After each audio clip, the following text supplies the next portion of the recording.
अब सभी को जय मसीह की। और आज हम पढ़ेंगे पहला कुरिन्थियों उसका पहला अध्याय उसकी 18वीं आयत से पढ़ेंगे। तो लिखा है, क्योंकि क्रूस की कथा नाश होने वालों के लिए मूर्खता है, परंतु हम उद्धार पाने वालों के लिए परमेश्वर की सामर्थ्य है। क्योंकि लिखा है, मैं ज्ञानवानों के ज्ञान को नष्ट करूंगा और समझदारों की समझ को तुच्छ कर दूंगा। कहाँ रहा ज्ञानवान, कहाँ रहा शास्त्री, और इस संसार का विवाद कहाँ रहा? क्या परमेश्वर ने संसार के ज्ञान को मूर्खता नहीं ठहराया? हालेलुया। आइए मिलकर प्रार्थना करें। धन्यवाद स्वर्गीय पिता परमेश्वर, प्यार प्रभु जी, आज के वचन, आज के कलाम से मेरे पिता हरीक से बातचीत कर प्रभु जी। जितना आपके बेटा अपने आज का वचन देखी सुना प्रभु, आशीर्वाद बरकत पाए पिता, और आज से ज्ञानवान समझदार प्रभु जी आज का वचन आपका सीखे समझे, आपके वचन पर चले, आपके राज्य के वारिस बने। मदद सहायता कर पवित्र आत्मा जी, आप मेरे मुख से होकर बोले, मदद सहायता करें। ये प्रार्थना दुआ यीशु तेरे मीठे मधुर नाम से मांगते हैं, आमीन। तो मेरे अजीजों, हमने यहाँ पर पढ़ा पहला कुरिन्थियों उसका पहला अध्याय उसकी 18वीं आयत से पढ़ा। क्योंकि क्रूस की कथा नाश होने वालों के लिए मूर्खता है, परंतु हम उद्धार पाने वालों के लिए परमेश्वर की सामर्थ्य है। क्योंकि लिखा है, मैं ज्ञानवानों के ज्ञान को नष्ट करूंगा, समझदारों की समझ को तुच्छ कर दूंगा। कहाँ रहा ज्ञानवान, कहाँ रहा शास्त्री, कहाँ रहा इस संसार का विवादी? क्या परमेश्वर ने संसार के ज्ञान को मूर्खता नहीं ठहराया? क्योंकि जब परमेश्वर के ज्ञान के अनुसार संसार के ज्ञान ने परमेश्वर को ना जाना, तो परमेश्वर को यह अच्छा लगा कि इस प्रचार की मूर्खता के द्वारा विश्वास करने वालों को उद्धार दे सके। हालेलुया। मेरे दोस्तों, यहाँ पर पौलुस जो प्रभु यीशु मसीह के वचन से कहता है कि जो क्रूस की कथा, जो यीशु मसीह क्रूस पर चढ़ा है, उसको जो कोई हल्के में ले रहा है और उसके यीशु मसीह को ये नहीं समझता है कि वो मेरे लिए मारा गया, मेरे लिए गाड़ा गया, वो नहीं समझता है, यीशु मसीह को अपना उद्धारकर्ता नहीं मानता है, उनके लिए मूर्खता है। परंतु जो उद्धार पाने वाले हैं उनके लिए परमेश्वर की सामर्थ्य है।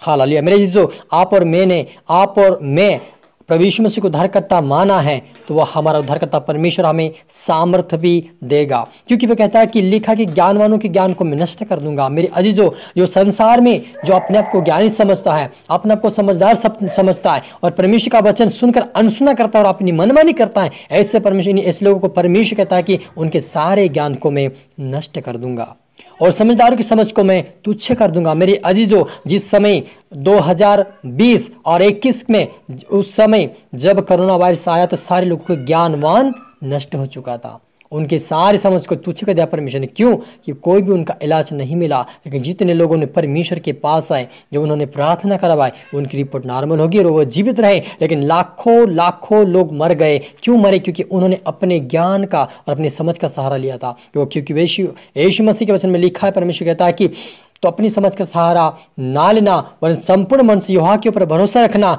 और भरोसा छोड़कर उन्होंने क्या किया? संसार पे भरोसा किया, इसलिए में नष्ट हुए। लेकिन जिन्होंने प्रभु यीशु मसीह का अपना उद्धारकर्ता माना, उसको परमेश्वर ने सामर्थ्य दिया और सामर्थ्य के द्वारा लोगों को परमेश्वर ने चंगा किया। हालेलुया। और लिखा है, क्योंकि जब परमेश्वर के ज्ञान के अनुसार संसार के ज्ञान से परमेश्वर को ना जाना, तो परमेश्वर को यह अच्छा लगा कि इस प्रचार की मूर्खता के द्वारा विश्वास करने वालों को उद्धार दे। क्या यहूदी, क्या यूनानी, परंतु हम तो उस क्रूस पर चढ़ाए हुए मसीह यीशु का प्रचार करते हैं, जो यहूदियों के लिए ठोकर का कारण है और अन्य जातियों के लिए मूर्खता है। परंतु जो बुलाए हुए हैं, क्या यहूदी क्या यूनानी, उसके निकट मसीह परमेश्वर के सामर्थ्य और परमेश्वर का ज्ञान है। क्योंकि परमेश्वर ने मूर्खता मनुष्य के ज्ञान से ज्ञानवान है और परमेश्वर की निर्बलता मनुष्य के बल से बहुत बलवान है। हे भाइयों, अपने बुलाए जाने को तो सोचो कि ना शरीर के अनुसार बहुत ज्ञानवान और ना बहुत सामर्थ्य, ना बहुत कुलीन बुलाए गए, परंतु परमेश्वर ने जगत के मूर्खों को चुन लिया है कि ज्ञानवानों को लज्जित करे, और परमेश्वर ने जगत के निर्बलों को चुन लिया है कि बलवानों को लज्जित कर दे। हालेलुया। मेरे अजीजों, परमेश्वर की मूर्खता लोगों के लिए एक ज्ञान और समझदारी है। वो परमेश्वर चाहता कि आप उसके परमेश्वर के वचन पे ध्यान दें, परमेश्वर के वचन को आप सुने, उस वचन पे चलें। क्योंकि परमेश्वर कहता है कि मैं ऐसे लोगों को चुना है जो मूर्ख थे, उनको मैंने बुद्धिमान बना दिया। हालेलुया। जो निर्बल थे उनके मैंने बलवान बनाया। सचमुच मेरे अजीजों, हम एक मूर्ख के समान थे, हमें कोई समझ नहीं थी, लेकिन परमेश्वर ने आप और मुझे चुना और बुद्धिमान बनाया। आप और मुझे चुना जब हम बीमारी में थे, तकलीफ में थे, समस्या में थे, गरीबी में थे, कंगालपन में थे, हम निर्बल हो चुके थे। उस समय परमेश्वर ने चुनकर आज आप और मुझे बलवान किया है। यह परमेश्वर का अनुग्रह मेरे अजीजों। जो कोई यीशु मसीह को उद्धारकर्ता मानेगा, उसको अपना उद्धारकर्ता मानेगा और वो ये विश्वास करेगा कि यीशु मसीह मेरे लिए मारा गया, मेरे लिए गाड़ा गया, मेरे लिए यीशु मसीह दुख को उठाया है, है, अगर वो विश्वास करेगा उसको परमेश्वर उद्धार देगा, उनको सामर्थ्य देगा और वो सामर्थ्य के द्वारा, उस आत्मा के द्वारा चलते रहेंगे संसार में भी और स्वर्गीय राज्य के वारिस भी बनेंगे। इसलिए आप और मुझे परमेश्वर ने चुना है, मौका दिया है, तो हमें प्रार्थना करना नहीं छोड़ना है, वचन पढ़ना नहीं छोड़ना है, उसकी आज्ञाकारिता में चलना नहीं छोड़ना है, लेकिन हमेशा प्रार्थना में, वचन में रहे, उपासना करे, परमेश्वर से मांगे प्रभु और मुझे सामर्थ्य दे, ताकि मैं आने वाली समस्या और संकट से मैं सामना कर सकूं।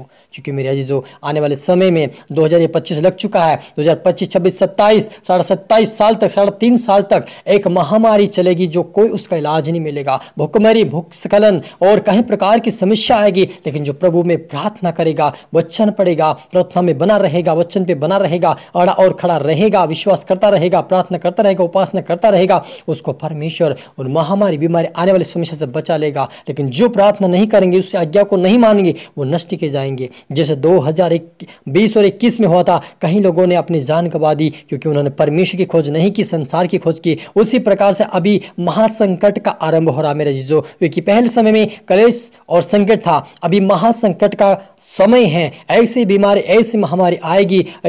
वचन में लिखा है, मत्ती 24 के अंदर, 24 अध्याय के अंदर लिखा है कि ऐसा समय आएगा, ना तो कभी हुआ था ना कभी ऐसा होगा। इस प्रकार की एक महामारी आएगी, एक महासंकट आएगा और वो कभी टलेगा नहीं। धर्मी जनों के ऊपर विपत्ति आएगी, सभी के ऊपर, लेकिन जो प्रार्थना करेगा उनको परमेश्वर फेवर करेगा और बचा लेगा। इसलिए आप और मुझे अपनी समझ के सहारा नहीं लेना है, अपनी बुद्धि पे घमंड ना करे, लेकिन इस बात पे घमंड करके यहोवा मुझे जानता और समझता है, तो परमेश्वर आप और मुझे उठाएगा, ब्लेस करेगा, प्रार्थना में, वचन में बनाए रखेगा और वो उस महामारी और बीमारी से हमें बचाएगा। मेरा जी, जो इस संसार में आपको कोई भी सहायता नहीं कर सकता, जिस सिर्फ ऐसा परमेश्वर ही है इन समस्या और इन बीमारी को दूर करने वाला, केवल परमेश्वर है। क्योंकि यीशु मसीह के वचन में लिखा है कि अंतिम दिन में ऐसा समय आएगा कि बड़े बड़े संकट और महाक्लेश के दिन आएंगे और जो कोई प्रार्थना करेगा वो बचाया जाएगा, लेकिन जो नहीं करेगा वो नष्ट अपने आप उनकी मूर्खता के कारण हो जाएगा। इसलिए आप और मुझे परमेश्वर के ऊपर विश्वास करना है कि यीशु मसीह मेरा उद्धार करता है, यीशु मेरे लिए मारा गया, यीशु मेरे लिए गाड़ा गया, उसके ऊपर मैं विश्वास करूंगा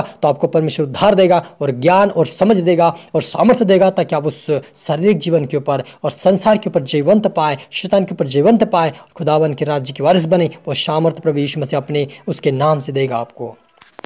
इसलिए आप खोज करते रहे, प्रार्थना करते रहे, ताकि आप कमजोर ना पड़े, लेकिन खुदावन के राज्य का वारिस बन जाए। हालेलुया। मिलकर प्रार्थना करें। धन्यवाद मेरे आसमानी खुदा, मेरे प्रभु जी, आपके नाम की महिमा, आपके नाम की स्तुति मेरे पिता। आप बड़े, हम घटे मेरे पिता। में हर एक तमाम को तहत में शब्द प्रभु जी आपके बेटा बेटी देखे सुने हैं, वो आशीष बरकत पाए, आज से तेरे वचन पे, तेरे मार्ग पर चले, तेरे नाम को चौठाए प्रभु। जितने देखे हैं वो सुने प्रभु, वो बुद्धिमान, समझदार, ज्ञानवान बने, आपके राज्य, आपके धर्म की खोज करने वाले बने, आपके नाम को चौठाने वाले बने। मदद सहायता मेरे पिता परमेश्वर, मैं सभी तभी की तरह आत्म शब्द मेरे पिता। प्रार्थना सुना से धन्यवाद मेरे पिता। प्रार्थना दुआ यीशु के नाम से मांगते हैं, आमीन आमीन। जय मसीह।